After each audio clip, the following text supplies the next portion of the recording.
in China and Mexico. And the reason that we did that was on the implementation side, it was not clear from a quality cost point of view which place would be better to manufacture it, right? And obviously Mexico, the U.S. had this, what's the agreement with Mexico for trade? NAFTA. So NAFTA had created extended manufacturing infrastructures between the United States and Mexico. So not perfect, but much better than like 20 years previously, right? So you think that, wow, you know, you could just do it in Mexico.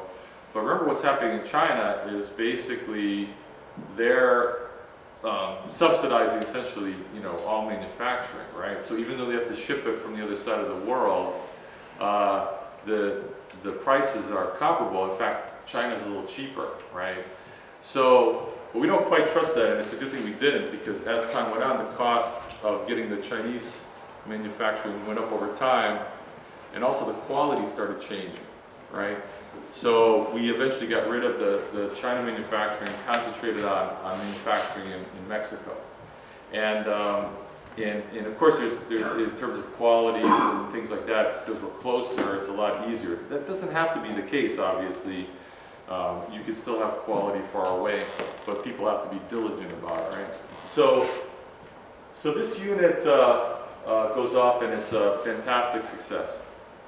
From the customer's point of view, and even from the BOP point of view, and from now the Mexican government's starting to like us a lot, because it turns out that they're getting good feedback, because the people are happy, they like it, right? So building the trust, so this is a trust builder right here, right, in every way.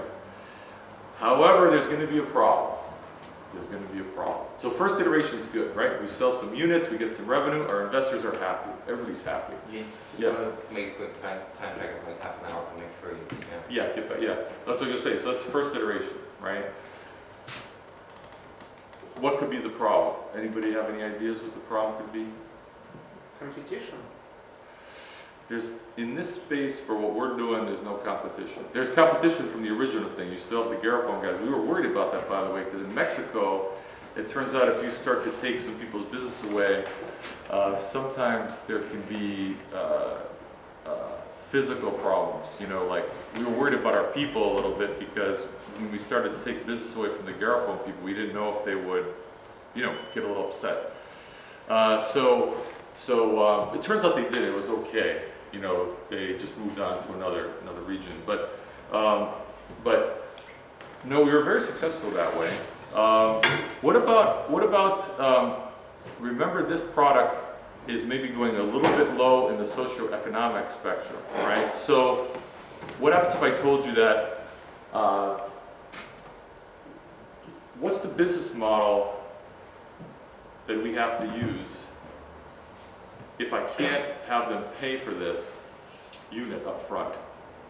Selling filters. What's that? Filters. Selling filters. You have to change them. What's that? Just filter, filters. like, you know, the Xerox model. Yeah, the Xerox model is exactly, except let's go one step further. If not even just filters. Component, the material inside. Let's go even further. What's the material coming out of the spout? Water, right? So if you go all the way in that model, right? So the Xerox model is, or the razor blade model, is that it's expensive, right? And so, do you guys know the Xerox thing? So when Xerox first came out, you know, the copier, the technology is very complicated and it's not very reliable. And it's very expensive. You buy this gigantic, like back then, these like huge machines, right? Nobody's going to buy one up front when it's not reliable, right? So Xerox says, well, we'll give you the machine, and to your point, we'll charge you for copies, right? And it works wonderfully. So that's the Xerox model. Later, it became known as the razor blade model, because Gillette, you know, the companies that sell these razors, they kind of give the razor away almost at cost or a little bit lower than cost, but then they sell the razor blades, right? So they make up that way, right? Those models are all what, so here, we don't quite do that. We have to go further because some of the population we work with doesn't have enough cash flow, right? They can pay it over time, right? So we sell water, so we're like a utility, right? So we put the unit in the house, but then we charge them for how much water they consume. And we can tell that because of how often we change the filter, stuff like that. So, and we started developing technology for that business model because we started saying, how can we do it automatically so that after a certain amount of water flow, the unit would shut off if they weren't paying us, right? So we kind of started, again, MIT, right? Implementation, we started doing a business model, we started developing technology that would help that business model, right? Now, these Xerox, Gillette, Razor Blade, TWI, water, these models are all essentially what kind of model from a financial point of view? Who pays for the unit initially? Company? We do, right? So essentially, I'm paying up front and you pay me over time. What is that like? It's like a bank, right? The credit. It's a credit. So what you realize about the Xerox model and the Razor Blade model and this model is that your balance sheet, and I'll never forget this, as we went to different board meetings, and it was Kevin at one of the board meetings looked at the balance sheet and he said, you know, our balance sheet looks like a finance company, right? And it makes sense, right? Because we're financing this, we're essentially investing, and then we're getting high return, but over a long period of time. Now, nothing wrong with that, but what's the problem for TWI being a finance company like that? The lack of cash flow. Well, how do we get our cash while we're building this company? Well, you need to collect money from users and you need a system for that. Right, so we do that, and it turns out that, by the way, this is about the trust thing. It turns out, and I'm very proud of this, we collected a higher percent. So it's something like we collected money from people that use water, something like 70–80%, and the government could never achieve that level, right? So the government in Mexico, like half the people or less pay them, it turns out, where we were able to collect almost, like very high percentage from all the folks. So that's value there, right? They're paying because they want that value. But TWI is a startup, right? So we have some cash flow, but clearly it's got to be negative because we're buying the units up front and it takes us time to get money back, right? So where do we get, so how do we make up the difference? If we have negative cash flow during that time, how does TWI survive? You have to take money from somewhere else. Which is From investment, right? Investors, right? From investors. So what's our cost of capital? I guess it's high enough. Very high. So it turns out a startup, by the way, if you guys don't know this, equity financing, which means you sell part of the company, you finance your company by giving pieces of your company to somebody, right? If you do the calculation on that, that's always the most expensive money in the world. That's why people that talk about venture capital and stuff like that, sorry RVC guys, no. It's really the worst thing you can do, right? The problem is that sometimes you don't have a choice, but debt is much better, right? You want to finance yourself with debt, if you can, right? We can't do this on debt. We tried, by the way. We went to all these places. You know how there's all these, again, kind of do-gooder bank type things, IDG, whatever, all these people supposed to be helping develop the developing world or whatever. We go to them, we have this amazing success story, right? And you find out that, of course, all these things have nothing to do with really trying to solve any problem, as usual. So we can't even get money from the places that are supposed to be giving money out to people like us to help people, right? So none of that, right? So our cost of capital is the most expensive in the world. And of course, you can't run a finance model when your cost of capital is high. It's impossible, right? So we're successful moving forward, but as we look at whether we can eventually not give all our equity away, right? We realize implementation is not optimized, right? Because that's implementation. This business model, right? Remember this path has converged on a product and everything, but now our implementation, right, is this particular business model that came out from this whole process, right? So what do? This is why I want to talk about multiple iterations. We step backwards, right? And we say, let's go back. We're selling these things, that's fine. But let's see if we can change the business model so that we don't have to put the capital up front to buy these units, right? Makes sense, right? So remember what we're doing now, we're going back to the innovation process. So we're opening up uncertainty because it's already focused on one implementation technology market.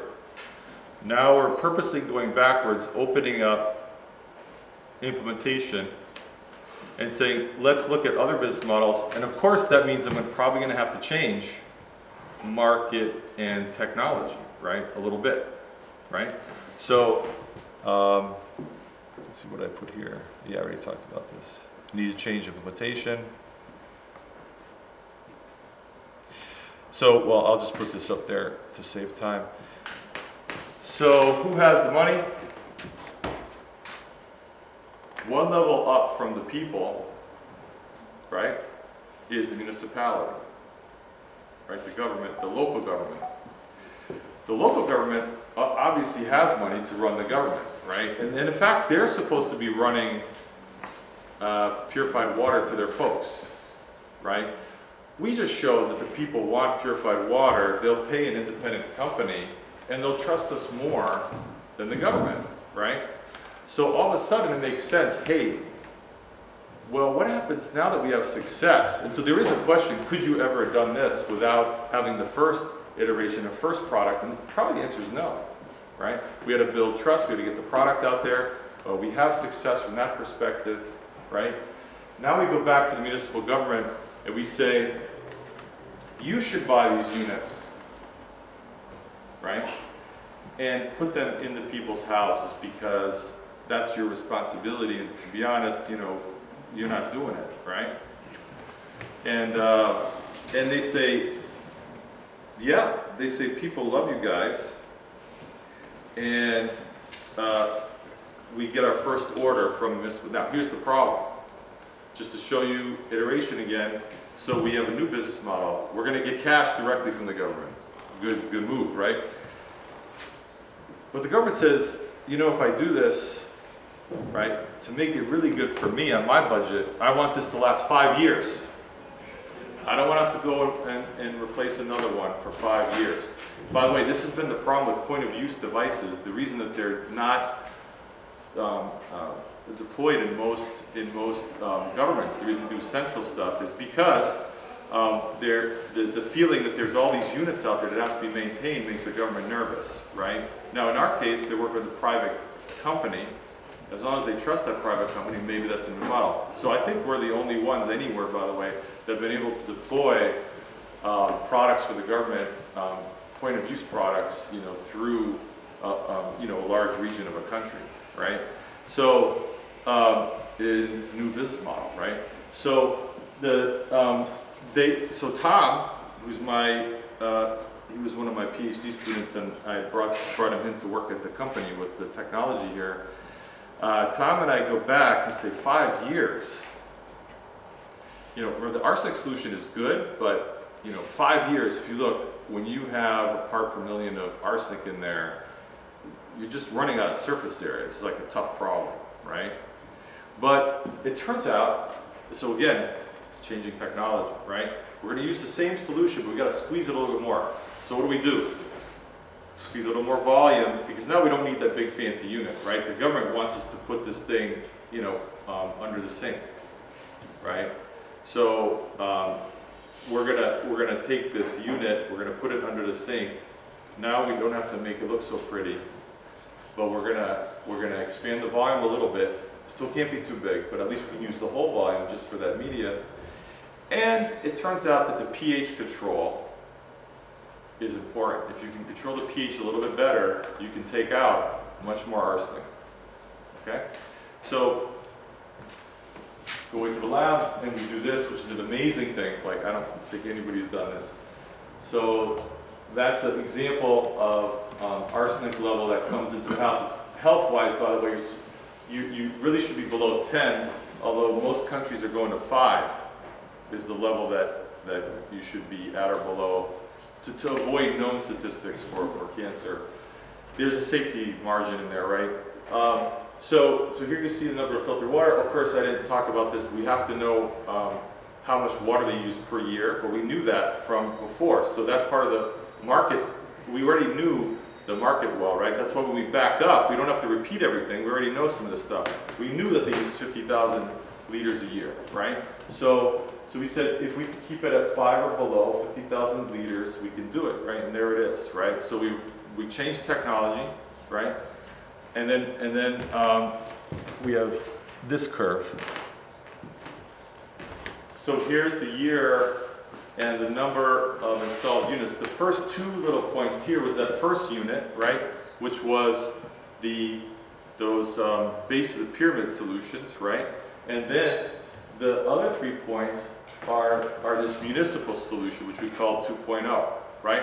So companies draw curves like this where oh, look, you know, we're just zooming up, right? It's good for investors.